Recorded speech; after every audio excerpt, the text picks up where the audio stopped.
কুড়ি পারা হয়ে গেল। আমার গল্প নয়, মুহাম্মদ সাল্লাল্লাহু আলাইহি সাল্লামের কথা। আরেকবার পড়লেন, কুল হু আল্লাহু আহাদ আল্লাহুস সামাদ লাম ইয়ালিদ ওয়া লাম ইউলাদ ওয়া লাম ইয়াকুল লাহু কুফুয়ান। কত পারা? 30 পারা। ক খতম? জোরে বলেন সুবহানাল্লাহ বলুন। তা আপনি বলছেন এই কোরআন পড়তে পারেন? এই তো হয়ে গেল, এই তো হয়ে গেল। এক খতম পড়লেন, ইফতার সামনে এসে গেছে, ফল, বিস্কুট, মুড়ি, ছোলা, চপ, পেঁয়াজি, বেগুনি, আনারস, নাশপাতি, ইফতার সামনে নিয়ে বলছেন আল্লাহ এক খতম পড়েছি। ফেরেশতারা বললে আল্লাহ কি চিটিংবাজি হয়ে গেল? কখন বললো? কখন পড়লো এক খতম? আল্লাহ বলছে চুপ চুপ চুপ চুপ চুপ চুপ চুপ চুপ। এরা আমার উম্মতে মুহাম্মাদী, এদের জন্য কি স্পেশাল অফার চলছে তুই জানিস? কি স্পেশাল সুযোগ দিয়েছি উম্মতে মুহাম্মাদী জানা আছে? বলে আল্লাহ না। তাহলে কথা বলছি, এরা 3 বার সূরা ইখলাস পড়বে আর আমি আল্লাহ ফেরেশতাদের বলবে চালিয়ে দে। এক খতম কোরআনুল কারীমের নেকি ওদের আমল নামায় এখনই দিয়ে দিবি। জোরে বলুন। সুযোগ আছে না? নাই। সুযোগ কাজে লাগাতে হবে। ইফতার সামনে নিয়ে দোয়া করলে দোয়া কবুল হয়। জোরে বলেন দোয়া কবুল হয়। সাহারি করতে উঠেছেন রমজান মাসে, কিছু রমজানের স্পেশাল আমল বলে দিচ্ছে, এতক্ষণ শুনেছেন, দু একটা শুনুন। সাহারিতে উঠেছেন, উঠে এখন দাঁতে ব্রাশ দিয়ে ঘষে যাচ্ছে। এবার বাথরুমে একটা বিড়ি খেয়ে নিল, এবার গুল দিয়ে দাঁত মাজছে, গুল দিয়ে এরকম দাঁত মাজছে, মেজে মেজে। আর 10 মিনিট বাকি আছে, উঠে পড়ুন, উঠে পড়ুন, উঠে পড়ুন, সেহরি খান 10 মিনিট। তাড়াতাড়ি ছুটে গিয়ে বিসমিল্লাহ বলা নেই, কিছু নেই, একদম ধাম করে খেয়ে নেবে। আজান হচ্ছে, আল্লাহু আকবার, আল্লাহু আকবার, পানিতে আজান হচ্ছে আর পানি খাচ্ছে। রোজা আছে তো? রোজা হয়েছে? হ্যাঁ, এরকম করে না বলুন। আজান হচ্ছে আর পানি খাচ্ছে, এরকম প্রচুর লোক আছে। কেউ না খায়, মেয়েরা 1 গ্লাস খাবে। হ্যাঁ, ও বুকে ভাত বেঁধে দে 1 গ্লাস পানিতে। আরে আজান হচ্ছে রে, খেয়ে নি তাড়াতাড়ি, এখন আজান শেষ হয়নি। আজান কখন দেয়? সেহরির আগে না পরে? সাহারি শেষ, ফজর শুরু, আজান শুরু, খেয়ে নিল, রোজা বেশ 12 বেজে গেল। তো রোজাই হয়নি, আর খালি বলছে আল্লাহ রোজা করেছি, শরীর ঠিক হয়নি, কিছু হয়নি। সেজন্য বাবাজিরা, আল্লাহ ভাইরা, সাহারির আগে উঠে, সাহারির 8 ঘন্টা 40 মিনিট উঠে গোসলের প্রয়োজন থাকলে গোসল করবেন, ওযুর প্রয়োজন থাকলে ওযু করবেন। প্রথমে যে আমল করবেন সেটি হচ্ছে 2 রাকাত তাহাজ্জুদ। বলুন ইনশাআল্লাহ। আমল করবেন ইনশাআল্লাহ। 2 নম্বর আমল বললাম তাহাজ্জুদ। রমজানের 3য় আমল হলো, দাঁড়িয়ে আছে ওরা, একটু কোমরে ক্ষমতা দেখাচ্ছে, কি বুঝলেন? যে দেখো আমি কি মাল দাঁড়িয়ে আছি, থাক, আমি বসতে বলবো না, থাক না বাবা, ওরা সব ইয়ং ছিল, এখন বিয়ে হয় না। বিয়ে হলে এমনি শুয়ে পড়তো, আর বসবে না, কি বুঝলেন? হ্যাঁ, থাক বাবা থাক। কার কত কোমরের ক্ষমতা 40 গেলে বোঝা যাবে, কি বুঝলেন? আপনি বসে পড়বেন। বাবাজিরা, আল্লাহ ভাইরা, 3 নম্বর রমজানের স্পেশাল আমল ভালো করে শুনুন। কমপক্ষে রমজানুল মোবারকের মাসে প্রতিদিন, প্রত্যেকটা দিন কিছুটা না হলেও আপনি সামান্য একটু দান করবেন। বলুন ইনশাআল্লাহ। কিছু হলেও সামান্য দান করবেন, সামান্য যতটুকু সম্ভব। কেন? কারণ এই মাসে 1 টাকা দান করা আর রমজান মাসের 70 টাকা দানের সওয়াব পাওয়া যায়। বলুন সুবহানাল্লাহ। এবং দান এমন একটি আমল, দানে আপনার কঠিন বিপদ থেকে বাঁচিয়ে নেয়। দান মানুষকে জান্নাতি বানায়, দান মানুষকে আযাব থেকে বাঁচায়। আল্লাহ নবীজি সাল্লাল্লাহু আলাইহি ওয়াসাল্লাম বলেছেন, তোমরা একটা খেজুরের টুকরা হলেও দান করে, একটা খেজুর দান করেও জাহান্নামের আগুন থেকে বাঁচো। বলুন সুবহানাল্লাহ। কিছু কিছু মানুষ আছে রমজান মাস আসলে সারা বছর তো যা করেছে ফল বিক্রি করছে। এখন ফল 150 টাকা আপেল, রোজার সময় কত? 250 টাকা। খাবি তো খা, তা না হলে পালা। কাশ্মীরের মাল খেয়ে দেয়, তো রোজা করছো, খাবে? কি বুঝলেন? যে ছোলা এখন 80 টাকা, রমজানে 120 টাকা। মুসলমান দোকানদার মাল বাড়ি দিয়ে বসে আছে দোকানের দোকান, বলছে শশা, বলে সাইজ দেখেছিস এই সাইজ, তো দেখে কি করবো, তো খাবে তো রোজার পরে। কত করে শশা? বলে 80 টাকা। দেখ তুই 70 টাকা দে। আল্লাহ কসম ভাই, হেভি মাল করে। কি করে না? লেবু বললে কত করে? বলে লেবু খেতে পারবি? এই লেবু খেতে পারবি? বলে কেন? বলে 30 টাকা পিস। কি করে খাবে? এই যে রমজান মাসে জুলুম করা মানুষের উপরে দাম বাড়িয়ে দিয়ে যারা ব্যবসায়ী ভাই আছে, আপনি বেইনসাফি কাজ করছেন, আপনি বেইনসাফি কাজ করছেন। রমজান মাসে খাবারের দাম বাড়িয়ে দিয়েছেন, ইফতারের ফলের দাম হাত দেওয়া যায় না, এটা জুলম। রমজান মাস আসলে আপনি নিয়ত করুন, কিছুটা না হলে কিছুটা দান করব, বলুন ইনশাআল্লাহ। দানে কি হয়?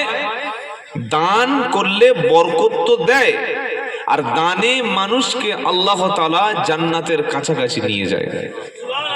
ওয়াসারিউ ইলা মাগফিরাতিম মির রাব্বিকুম ওয়া জান্নাতিন আরদুহাস সামাওয়াতু ওয়াল আরদ উইদ্দাতু লিল মুত্তাকিন আল্লাযীনা ইনফিকুনা ফিস সাররাই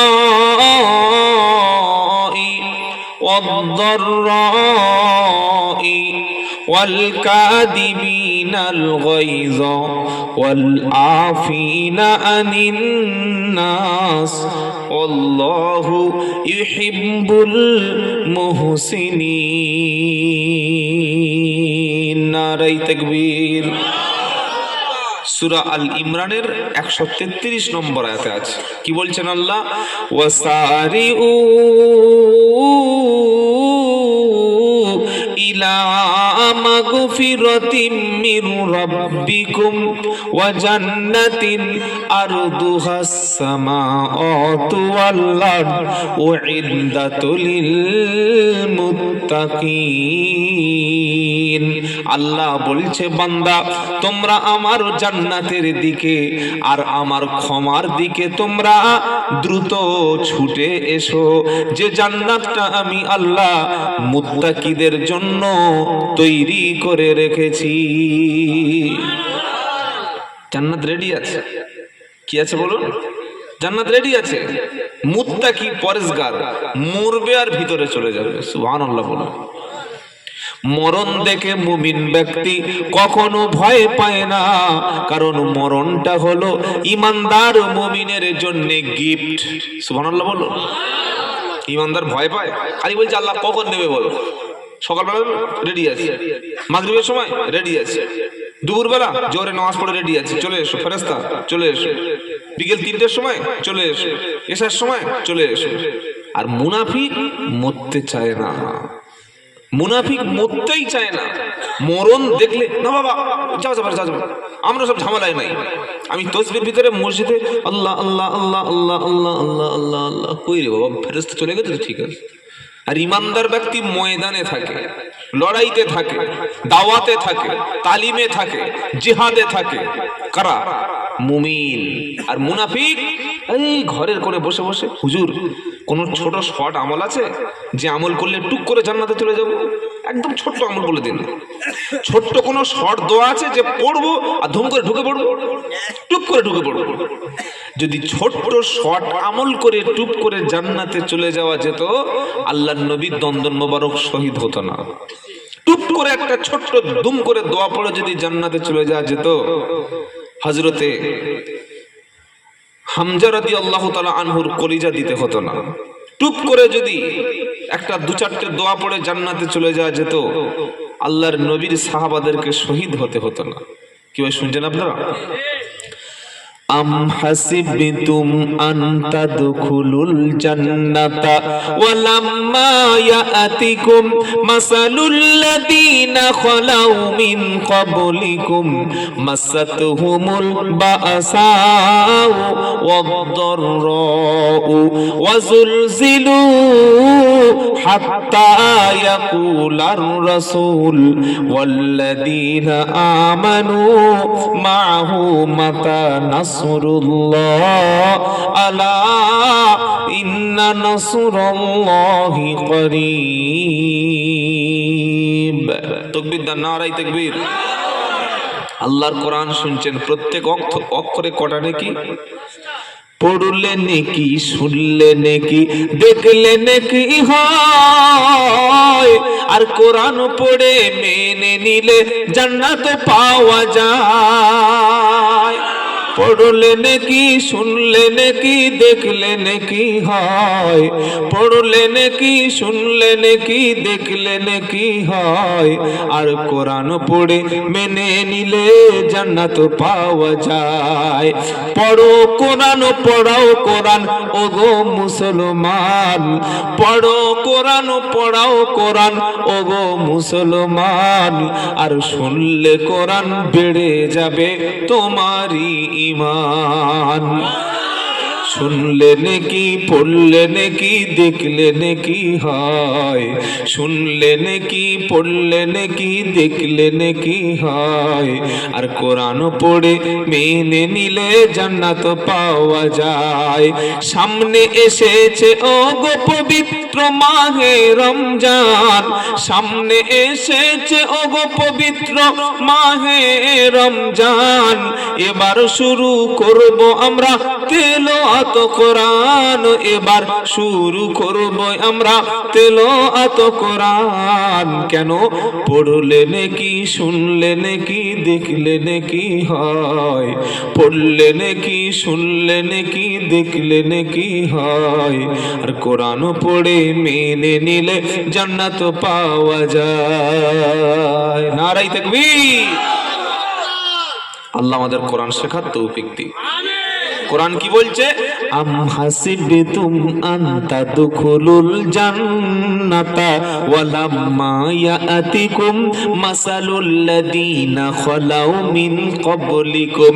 তোমরা কি ভেবেছো ঈমান এনেছি? তোমরা কি ভেবেছো মুসলমান হয়েছি? এই কথাটা বললে আমি আল্লাহ তোমাদেরকে জান্নাতে এমনি প্রবেশ করাবো। তোমাদের পূর্বে যারা ঈমান এনেছিল তাদের উপরে অনেক জুলুম, নির্যাতন, কষ্ট, মুসিবত সহ্য করতে হয়েছে। তাদের জীবনকে ঝালাপালা হয়ে গেছে। মারও খেতে খেতে, অত্যাচারিত হতে হতে, জেল খাটতে খাটতে, জুলমের শিকার হয়ে, এমন অত্যাচারে অত্যাচারিত হয়ে মুসলমানরা একদিন নবীর কাছে গিয়ে বলল, ওয়াল্লাযীনা মাআহু মাতা নাসরুল্লাহ। আল্লাহর নবী, আর কতদিন বলো আমরা মার খাবো? মার খেতে খেতে আমরা তো শেষ হয়ে গেলাম। নবীজি, আর কতদিন পরে আল্লাহর সাহায্য এবং মদদ আসবে? আমার আল্লাহ পাক শোনাচ্ছে, হাবিব, আলা ইন্না নাসরুল্লাহি করিব। আর অপেক্ষা করো, আর একটু ধৈর্য ধরো, আল্লাহর সাহায্য মদদ খুবই কাছাকাছি। মার খেয়েছো কোনদিন? মার খেয়েছেন কোনদিন? বলুন, মার খেয়েছেন কি? হ্যাঁ না বলেন না? আল্লাহর নবীর মতো মুহাম্মদ মার খেয়েছেন। আপনি কে রে ভাই? বলছে আমি এমন পীর সাহেব, আমি এমন হুজুর, আমার কোনো শত্রু নয়। তুই পীর নয়, তুমি হুজুর নয়। তোমার যদি শত্রু কেউ না থাকে, তোমার বক্তব্যের পরে কেউ যদি গালাগালি না করে, তুমি গ্রাম থেকে চলে গেলে তোমার নামে যদি কেউ বাজে কথা না বলে, বাজে কথা মানে দিনের জন্য, অন্য কোনো কারণ না, তুমি হকের দাওয়াত দেওয়ার পরে যদি তুমি লাঠি না খাও, তুমি কেস না খাও, তুমি জেল না খাটো, জরিমানা না হয়, তোমার পিঠে যদি আঘাত না পড়ে, তাহলে তুমি হকের উপরে নেই। কি বলছি কথা বুঝতে পারছেন? আপনি কি করে বুঝবেন যে এই দলটা হকের উপরে আছে, এই জামাতটা হকের উপরে আছে, এই সিলসিলাটা হকের উপরে আছে, এই কোরআনের দলটা সুন্নাহর উপরে আছে? যে দলের উপরে জুলুম, নির্যাতন, অত্যাচারের রোলার চলছে, সেই দলটি, সেই জামাতটি, সেই সিলসিলাটি হকের উপরে আছে। বলুন সুবহানাল্লাহ। পরের বাড়ি খেয়ে খেয়ে এই সাইজের ভুঁড়ি আর বলছে আমি জান্নাত। জান্নাত কি তোমার মামার বাড়ির ফ্ল্যাট নাকি যে গেলেই হাতে চাবি খুলে দেবে? কি বললেন?